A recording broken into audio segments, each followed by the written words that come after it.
We'll start with the readiness audit and the IT infrastructure. So what we mean by this, before we start the project, we look at as an organization, as people, and people here we are referring to the people who are in the organization who are looking for a solution.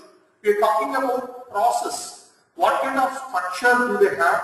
We talked about obviously IT. I'm not going to read each and everything. It is there for you. I'm just giving you a snapshot of it. Then we talked about, based on the first four, we define a project where we say this is supposed to be the org structure and do we have enough resources?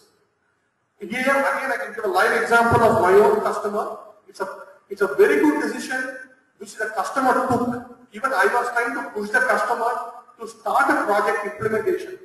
License deal was closed.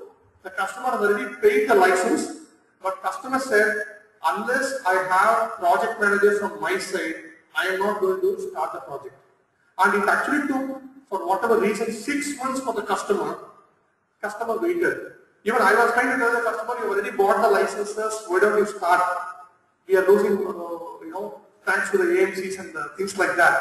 But customer said, I don't have a problem of paying the 6 months AMC, but I would rather start after I get the right project manager. And 4 months into the project today, I can say that the decision of the customer actually was a right thing.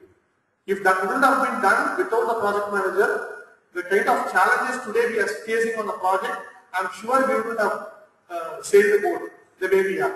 So I think having the right resources on the customer side is equally important along with the VIDA. Goal setting. Here, when we say goal setting, there's always something called wish list. There used to be a customer who used to say that I actually don't want to do even entry. Can I automate where the data entry is also done by the system so that I can take the P&L. Then I told the customer, why do you want P&L? You can only have profits. Why even loss? See, there are certain things we have to be realistic, we need to enter. There are certain things we have to do.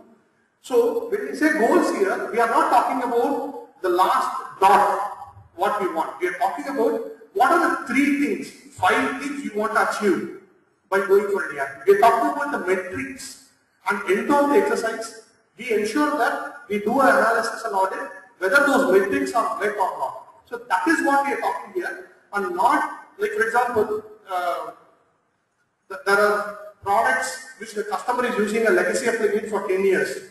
It's totally a custom build. So when they look out for an ERP, they say, I want exactly the same thing to be available in the new ERP. Then what we say is, if you want the same thing, you rather don't go for an ERP.